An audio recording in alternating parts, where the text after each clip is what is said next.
ದೊಡ್ಡಅರಳಕೆರೆ ಗ್ರಾಮ. ನಾವು KVKಯಿಂದ ಅದೇ ರೀತಿ ರೇಷ್ಮೆ ಇಲಾಖೆಯಿಂದ ಬಂದಿದ್ದೀವಿ. ಅಂತರ ಯಾಕೆ ಜಾಸ್ತಿ ಕೊಟ್ಟಿದ್ದೀರಾ? ಅಂತರ ಕಳೆ ಕಡಿಮೆ ಆಗುತ್ತೆ ಸರ್.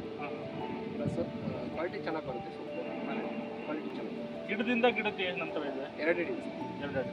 ಮತ್ತೆ ಇಲ್ಲಿ ತನಕ ಏನೇನು ರೋಗ ಕೀಟ ಬಂದಿದೆ ನಿಮ್ಮ ತೋಟಕ್ಕೆ? ಸರ್ ಟಿಪ್ಸ್ ಬಿಟ್ಟರೆ ಇಲ್ಲ. ಅಲ್ಲೇ ಹಳೆ ಪದ್ಧತಿಗೂ ಈ ಪದ್ಧತಿಗೂ ಏನು ವ್ಯತ್ಯಾಸ? ಹಳೆ ಪದ್ಧತಿ ಮಾಡಿದ್ರೆ ಏನು ಅನುಕೂಲ ಅಥವಾ ಅನಾನುಕೂಲ? ಈ ಪದ್ಧತಿಗೆ ಏನು ಅನುಕೂಲ? ಸ್ವಲ್ಪ ಏನಾನ ಅನಾನುಕೂಲ ಆಗಿದೆ? ಸರ್ ಅನುಕೂಲ ಇದೆ ಸರ್. ಹಳೆ ಪದ್ಧತಿ ಅಂದರೆ ಮುಂಚೆ ಎಲ್ಲ ನೀವು ಕುತ್ಕೊಂಡು ಕೊಯ್ತಾ ಇದ್ವಿ, ಮೊಣಕಾಲು ನೋವು ಬರೋದು ಕಷ್ಟ ಇತ್ತು. ಈಗ ನಿಂತ್ಕೊಂಡೆ ಕೆಲಸ ಈಗ ಅಂತರ ಜಾಸ್ತಿ ಕೊಟ್ಟಿರೋದ್ರಿಂದ ನೇರವಾಗಿ ಕಡ್ಡಿ ಕಟ್ ಮಾಡಿ ಟ್ರ್ಯಾಕ್ಟರ್ನಾಗ ಹಂಗೆ ಹಾಕ್ಬೋದಲ್ಲ ಸರ್? ಹೌದು ಸರ್. ನೆಲಕ್ಕೆ ಹಾಕ್ತಂಗೆ ನೇರವಾಗಿ ಉಳುಕ್ ಹಂಗೆ ಆಗ್ತದೆ ಸರ್. ಪ್ಲಸ್ ಕಳೆಗನ ಎತ್ತುಗಳಿಂದ ಹೊಡೆ ಉಳ್ತಾ ಇದ್ವು ಮುಂಚೆ, ಈಗ ಎತ್ತುಗಳಿಲ್ಲ. ಟ್ರ್ಯಾಕ್ಟರ್ ಆರಾಮಾಗಿ 8 ಅಡಿ ದೊಡ್ಡ ಗಾಡಿನೇ ಓಡಾಡುತ್ತೆ ಸರ್, ತೊಂದರೆ ಇಲ್ಲ.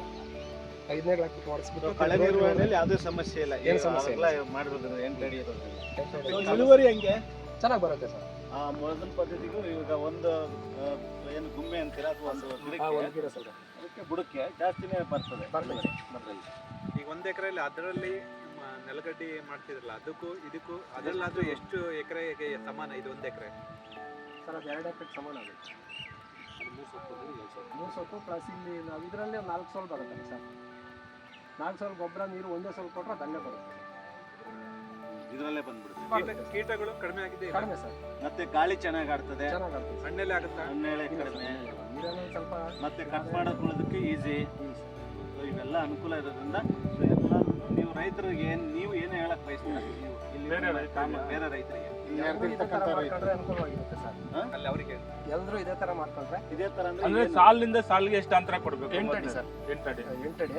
ಇಲ್ಲ ಸ್ವಲ್ಪ ಜಮೀನು ಕಡಿಮೆ ಇದ್ರೆ 6 ಅಡಿ ಕೊಟ್ಟರು ನಡೀತದೆ. ಗಿಡದಿಂದ ಗಿಡಕ್ಕೆ 2 ಅಡಿ ಇರಬೇಕು ಸರ್. ಸೊ ಇತರೆ ರೈತನ ಇದನ್ನ ಅಳವಡಿಕೆ ಮಾಡ್ಕೊಳ್ಳೋದ್ರಿಂದ ನೀರು ನಿರ್ವಹಣೆ ಚೆನ್ನಾಗಿ ಮಾಡ್ಕೊಳ್ಬಹುದು. ಕಳೆ ನಿರ್ವಹಣೆ, ಪೋಷಕಾಂಶಗಳ ನಿರ್ವಹಣೆ, ಮತ್ತೆ ಕೆಲಸ ಅಥವಾ ತೋಟದಲ್ಲಿ ಇರ್ತಕ್ಕಂಥ ಕಳೆ ಇತರೆ ನಿರ್ವಹಣೆಗೂ ಕೂಡ ಅನುಕೂಲ ಆಗುತ್ತೆ ಅಂತ ನಿಮ್ಮ ಒಂದು ಅನುಭವ. ಹೌದು sir. Thank you sir. Adanahalli ಅಂತ ಒಂದು ಊರಿದೆ. ಅಲ್ಲಿ ಒಂದು 50 ಎಕರೆ ಜಮೀನಲ್ಲಿ ನಮ್ಮ ಫಾರ್ಮ್ ಇದೆ. ಅಲ್ಲಿ ಒಂದು 7 ಜನ ನಾವು ವಿಜ್ಞಾನಿಗಳು ಇರ್ತೀವಿ. ತೋಟಗಾರಿಕೆ, ಮಣ್ಣು ವಿಜ್ಞಾನ, ಮತ್ತು ಜೇನು ಸಾಕಾಣಿಕೆ, ರೇಷ್ಮೆ, ಮತ್ತು ಹೈನುಗಾರಿಕೆ, ಮತ್ತು ನಾವೇನು ಗೃಹ ವಿಜ್ಞಾನ. ಇದು ಅವಾಗ ನಮ್ಗೆ ಸ್ವಲ್ಪ ಕುಯ್ಕೊಂಡು ಹೋಗ್ತಾ ಇರೋದೆ ಆಗಿಲ್ಲ. ಮತ್ತೆ ತೋಟದೆಲ್ಲ ನಾವು ಕನ್ವರ್ಟ್ ಈ ತರ ಮಾಡಿದ್ವಿ. ಸಾಲ್ಕಡ್ಡಿ ಇತ್ತೆಲ್ಲ ಒಂದಷ್ಟು ಕೊಯ್ಯರೆ ಆಗ ಸ್ವಲ್ಪ ಬಿಸಿ ರಕ್ತ ಇತ್ತು, ಕೊಯ್ತಾ ಇದ್ವಿ. ಈಗ ಆಗೋದಿಲ್ಲ. ನಾವು ಕಾಲ ಚೇಂಜ್ ಆದ್ರೆ ನಾವು ಚೇಂಜ್ ಆಗ್ಬೇಕಂತ ನಾವು ತೋಟ ಎಲ್ಲ ಕತ್ರಿಯಲ್ಲಿ ನಿಂತ್ಕೊಂಡು ಕಟ್ಟೋವಾಗ ಮಾಡಿದ್ವಿ ಸರ್. ನಮ್ಮ ತಾತನ ಕಾಲದಲ್ಲಿಂದ ಬೇಸಿ ಈಗ ಏನಾಗುತ್ತೆ, ಯಾವ್ದು ಹುಳು ಮೇಸ್ತೀವಿ ರೇಷ್ಮೆ ಅಂದ್ರೆ ಗೋಲ್ಡ್ ಅದೇ ರೀತಿ ನಮಗೂ ಮೈಂಡ್ ಸೆಟ್. ಅದು ಬೆಳೆ ಆಗ್ತಾ ಇದೆ, ಇದು ಬೆಳೆ ರಿಸ್ಕ್. ಏನಾದ್ರು ಒಂದು ಬೆಳೆ ಕೊಡ್ತೆ, ಅಯ್ಯೋ ಈ ಬೆಳೆ ಬೇಡ ಅನ್ಸ್ತಾ ಇತ್ತು ನಮಗೂ. ಈಗ ನೋಡಿ ಸ್ವಲ್ಪ ಕಷ್ಟ ಆಯ್ತು. ಗೋಲ್ಡ್ ಮೇಸ್ತಾ ಏನ್ ಹುಳುಮಾಗಿದ್ರು ಚಂದ್ರಂಕಿ ಎತ್ತಬೇಕು, ಚಂದ್ರಂಕಿ ಇಳಿಸ್ಬೇಕು. ಆಯೋರ್ ಸಿಗ್ತಾರಲ್ಲ ಅವ್ರನ್ನ ಲೇಬರ್ಸ್ ಅವ್ರನ್ನ ಕರ್ಕೊಂಡ್ಬರ್ಬೇಕಾದ್ರೆ ನಮ್ ಟ್ಯಾಕ್ಟ್ರಿ ತಗೊಂಡು ಕಸ ಅವ್ರ ಮನೆ ಹತ್ರ ಹಾಕ್ಬಿಟ್ಟು ಅವ್ರನ್ನ ಕರ್ಕೊಂಡ್ಬರ್ಬೇಕಾಗಿತ್ತು ಕಸ ಹುಳು ಆಯ್ಲಿಕ್ಕೆ. ಆಗ ನಮ್ದು ಕಸರೆಲ್ಲ ಅಲ್ಲಿ ಹೋಗ್ತಾ ಇತ್ತು, ನಮ್ದು ಗೊಬ್ಬರ ಎಲ್ಲ ಅವ್ರ ಮನೆಗೆ ಹೋಗ್ತಾ ಇತ್ತು, ನಮ್ ತೋಟಕ್ಕೆ ಹೋಗ್ತಾ ಇರಲ್ಲ. ಮೇನ್ ಇದ್ರಾಗೆ ಅದೊಂದು ಪ್ರಾಬ್ಲಮ್ ಆಗ್ತಾ ಇತ್ತು. ಮತ್ತೆ ಆಯ್ಲಿಕ್ಕೆ ಜನ ಬರ್ತಾ ಇರಲ್ಲ. ನಾವು ಮನೆಯವರು ಹುಳು ಮಾದರಿ ಸ್ಯಾಂಪಲ್ ಆಯ್ತಂದ್ರೆ ಇಟ್ಟು ನೀರು ಬಿಟ್ಟು ಆಯ್ಬೇಕಾಯ್ತು. ಇಟ್ಟು ನೀರು ಬೆಳಗ್ಗೆ ಸ್ಯಾಂಪಲ್ ಒಂದ್ ಹುಳ ಆಯ್ತಾ ಅಲ್ಲೇ ಆಯ್ಬೇಕು, ಒಂದ್ ಹುಳ ಆಯ್ತಾ ಅಲ್ಲೇ ಆಯ್ಬೇಕು. ಬೆಳಗ್ಗೆ 1 ವರ್ಷ, ಮಧ್ಯಾಹ್ನ 3 ವರ್ಷ ಆಯ್ಸೋದ್ಕ ಮನುಷ್ಯ ಫಿನಿಶ್ ಆಗೋಗ್ತಾ ಇದ್ದ. ಆದ್ರಿಂದ ನಮ್ಗೆ ನೋಡಿ ಸಾಕಾಯ್ತು. ಮತ್ತೆ ಸತೀಶ್ ಸರ್ ನಮ್ಗೆಲ್ಲ ಗೈಡ್ಲೈನ್ಸ್ ಮಾಡ್ತಾ ಇದ್ವು. ನಾವು 1-2 ಬೆಳೆ ಮಾಡಿದ್ವಿ, 2 ಬೆಳೆ ಕೈ ಸುಟ್ಕೊಂಡ್ವಿ. ಆಗ್ಲಿ ನೋಡೋಣ ಈ ಸರಿ ಇಂಟ್ರೆಸ್ಟ್ ಮಾಡೋಣ ಅಂದ್ಬಿಟ್ಟು ಮಾಡ್ತಾ ಇದೀವಿ. ಈಗ 5ನೇ ಬೆಳೆ ಇದು. 4 ದಿನದಲ್ಲಿ ಇದೆ. ಹುಳುವ ತುಂಬಾ ಚೆನ್ನಾಗಿದೆ. ನೀನ್ ಎಷ್ಟು ದಿನದಲ್ಲಿ ಆಗುತ್ತಿದ್ದು ಸರ್? ಇದು ಭಾನುವಾರ ಸ್ವಲ್ಪ ಬೆಳಗ್ಗೆ ಸೊಪ್ಪಿದ್ದಿರೋದು. ಭಾನುವಾರ ಕರೆಕ್ಟ್ ಬೆಳಗ್ಗೆ ನಾವು ಇದು ಚಂದ್ರಂಗಿ ಸೊಪ್ಪಾಕಿ ಚಂದ್ರಂಗಿ ಬರ್ತೀವಿ. ಹೌದು. ಒಂದು ನೀವು ಬಿಗಿನಿಂಗ್ ಅಲ್ಲಿ ಎಷ್ಟು ದಿನ ಬೇಕಾಗುತ್ತೆ? ನೀವು ಹೊಟ್ಟೆ ಇಲ್ಲಿ ತಂದು ಚಾಕಿ ತಂದ್ಮೇಲೆ ಸರ್ ನಾವು ಈಗ ಸೆಕೆಂಡ್ ಮೌಂಟೆಡ್ ತಗೊಂತಾ ಇದೀವಿ, ಥರ್ಡ್ ಮೌಂಟೆಡ್ ತಗೊಂತಾ ಇದೀವಿ. ಥರ್ಡ್ ಮೌಂಟೆಡ್ ಸ್ವಲ್ಪ ಜಾಸ್ತಿ ಈಗ ತಗೊಂತಾ ಇದ್ವಿ. ಎಷ್ಟು ದಿನ ಬೇಕಾಗುತ್ತೆ ಹಣ್ಣಾಗೋದಕ್ಕೆ? ಹಣ್ಣಾಗೋಕ್ಕೆ ಜರೆ ಸೊಪ್ಪಿದ್ದಾಗ ನಮ್ಗೆ 14 ಸೊಪ್ಪಿಗೆ ಎಲ್ಲ ಒಂದ್ ತಿಂಗಳು ಕಾಣಿಸುತ್ತೆ. 15 ಸೊಪ್ಪು ಕೊಟ್ಬಿಟ್ಟು ನಾವು ಚಂದ್ರಿಕೆ ಹಚ್ಚಿಬಿಡ್ತಾ ಇದೀವಿ. 17 ದಿನ ಕೂಡ ಚಂದ್ರಿಕೆ ಚಂದ್ರಿಕೆಯಲ್ಲಿ ಥರ್ಡ್ ಬೇಯಿಸ್ಬಿಡ್ತಾರೆ. ಅದಾದ್ಮೇಲೆ ಬರೀ 2 ಇಂಚ್ 4th 5th ಇಲ್ಲಿ ರೈತರು ಥರ್ಡ್ ಮಾರ್ಟ್ ಕೊಡ್ತಾ ಇದೀವಿ. ಕರೆಕ್ಟ್ ಆಗಿ ಅವ್ರ ಸರ್ ಕೆಲಸ ಮಾಡೋದು 10 ದಿನ ಸರ್, 15 ದಿನ. ಹೌದು ಸರ್, ಅದೊಂದು ನಮ್ಗೆ ಬಾರಿ ಅನುಕೂಲ. ಥರ್ಡ್ ಮೌಂಟೆಡ್ ಗಂಟೆಗೆ ಒಂದು ಇನ್ನೂರು ಚಂದ್ರಕ್ಕೆ ಬೇಕಾಗುತ್ತೆ. ಎಷ್ಟು ಸಲ ಬಳಸ್ಬೋದು ನೀವು ಅಂತ? ಸರ್ ಇದು ಬಳಸ್ಬೋದು ಅಂದ್ರೆ ನಮ್ಗೆ ಹೆಚ್ಚು ಕಮ್ಮಿ ಈಗ ನಾವು 2 ವರ್ಷ ಆಗಿದೆ ತಗೊಂಬಂದು, 2 ವರ್ಷದಿಂದ ಬಳಸ್ತಾ ಇದೆ.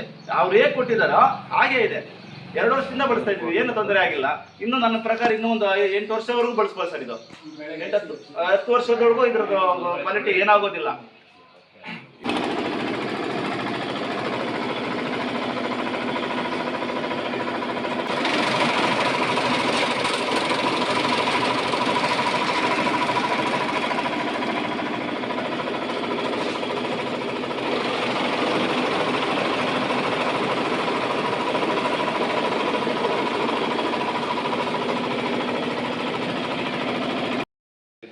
ಈಗ ಪಕ್ಕದೂರವರು ಇದು ನೋಡಿ ತಗೊಂಡೋಗ್ತಾ ಇದ್ದಾರೆ.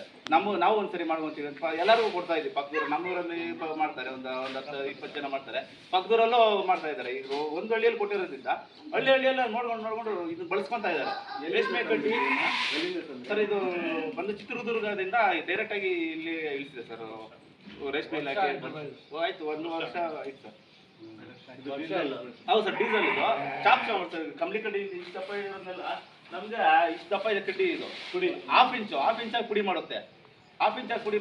ಈಗ ಹಸಿ ಇದ್ದಾಗ ಮಾಡಿದಾಗ ಏನಾಗುತ್ತೆ, ಮಾಯ್ಚರ್ ಇರುತ್ತಲ್ಲ, ಮತ್ತೆ ಇದ್ರ ಜೊತೆ ಪಿಚ್ಕೆ ಕುರಿ ಗೊಬ್ಬರ ಎಲ್ಲ ಹಾಕಿ ಲೇಯರ್ ಹಾಕಿ ಮತ್ತೆ ಅದಕ್ಕೆ ಜೀವಾಮೃತ ಮಾಡಿ ಹಾಕಿ. ಈಗ ಅದು ಮಾಡಿದ್ದು ಒಂದು ಸ್ವಲ್ಪ ಜೀವಾಮೃತ ಮಾಡಿ ಎಲ್ಲ ಲೇಯರ್ ಈಗ ಅರ್ಧ ಅಡಿ ಮಿಕ್ಸ್ ಮಾಡಿ ಹಾಕ್ಬಿಟ್ಟು ಮತ್ತೆ ಜೀವಾಮೃತ ಮಾಡಿ ಅದರಲ್ಲಿ ಸ್ಪ್ರಿಂಕ್ಲರ್ ಮಾಡಿಬಿಡ್ತೀವಿ ನಾವು. ಮತ್ತೆ ಅದು ತೇವಾಂಶ ಕಾಪಾಡಿದಾಗ ಮಿನಿಮಮ್ ಅಂದರೆ ನಮಗೆ 45 ಡೇಸಿಂದ 60 ಡೇಸ್ ಒಳಗಡೆ ಫುಲ್ಲು ಧೂಳಾಗ್ಬಿಡುತ್ತೆ ಗೊಬ್ಬರ. ಇದು ಕಡ್ಡಿ ಏನಿದೆ ಎಲ್ಲ ಪುಡಿ ಆಗ್ಬಿಡುತ್ತೆ ಗೊಬ್ಬರ. ಆಗ ನಮಗೆ ಬಳಸಲಿಕ್ಕೆ ಚೆನ್ನಾಗಿರುತ್ತೆ ಕಂಬ್ಳಿ ಗಿಡಕ್ಕೆ.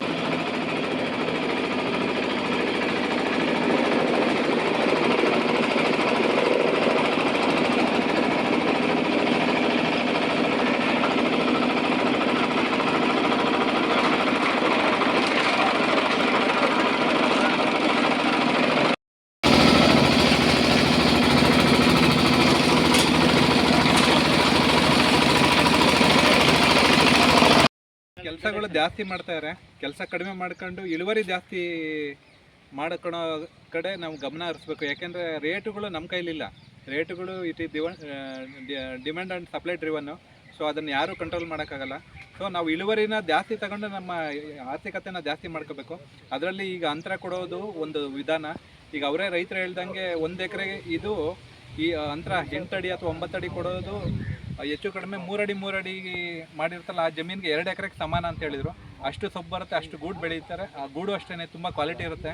ಆಲ್ಮೋಸ್ಟ್ ಯಾರು ಅಂತರ ಜಾಸ್ತಿ ಕೊಟ್ಟು ಮಾರ್ಕೆಟ್ಗಳಲ್ಲಿ ಗೂಡು ಬೆಳೀತಾರೋ ಅವರಿಗೆ ಫಸ್ಟ್ ಪ್ರಿಫರೆನ್ಸ್ ಇರುತ್ತೆ. ಮಾರ್ಕೆಟಲ್ಲೂ ಅಷ್ಟೇ ಒಳ್ಳೆ ರೇಟ್ಗಳು ಸಿಗ್ತಿರುತ್ತೆ.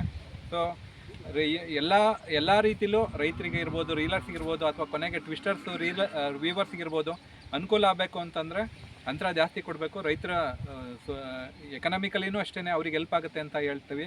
ಆಮೇಲೆ ಗೊಬ್ಬರ ಇರ್ಬೋದು, ನೀರಿನ ನಿರ್ವಹಣೆ ಇರ್ಬೋದು, ಅದರ ವೆಚ್ಚ ಇರ್ಬೋದು, ಎಲ್ಲದೂ ಕಡಿಮೆ ಆಗುತ್ತೆ. ಸೊ ಆದಷ್ಟು 9/3 ಅಥವಾ 9/2 ಅಥವಾ 8/3, 8/2 ಈ ಸ್ಪೇಸಿಂಗ್ ಹೋದರೆ ಭಾಳ ಒಳ್ಳೆಯದು.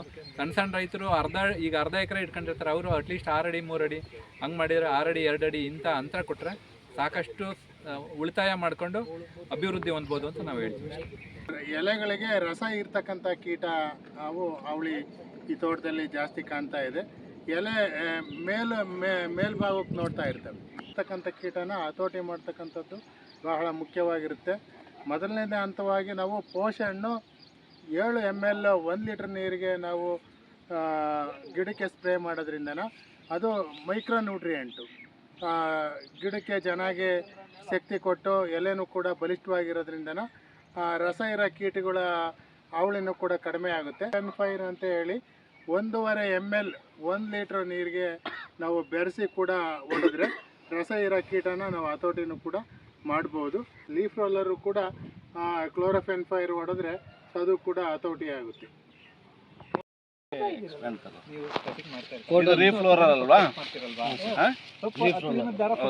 ಎಲೆ ಮಡಚುವ ಇವತ್ತು ಈಗ ಔಷಧಿ ಹೊಡಿಲಿಲ್ಲ ಅಂತ ಇವತ್ತು ಬೆಳವಣಿಗೆ ನಿಂತೋಗುತ್ತೆ. ಔಷಧಿ ಹೊಡೆದು ಇನ್ನೂ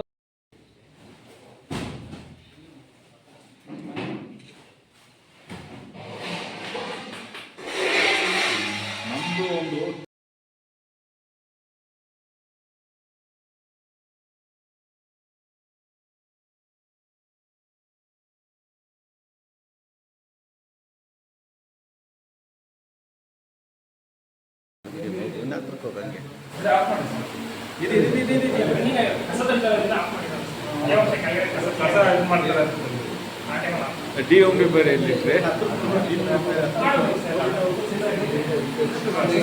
ಇದು ಬಾಕ್ಸ್ ಬರುತ್ತಲ್ಲ ಅದು ಹಾಂ ಆ ಟೈಪ್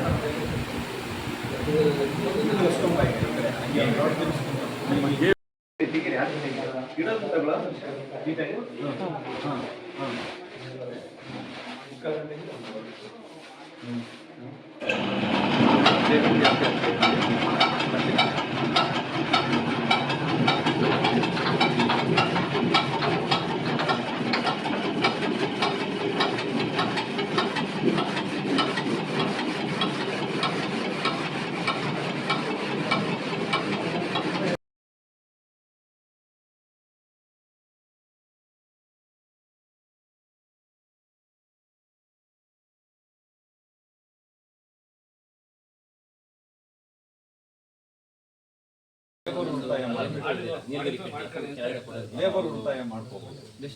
ಸ್ವಲ್ಪ ಐತಲ್ಲಿ ಸರ್, ಈಗ ವೈಟು ಅಷ್ಟೇ ಬೆಡ್ ಮೇಲೆ ಹಾಕ್ತಿರಲ್ಲ, ಬೆಡ್ ಮೇಲಿಂದ ಚಂದ್ರಿಗೆ ಎತ್ಬಿಟ್ರೆ ಮಾರ್ಕೆಟಲ್ಲಿ 70-80 ರೂಪಾಯಿ ರೇಟ್ ಇದೆ ಸರ್.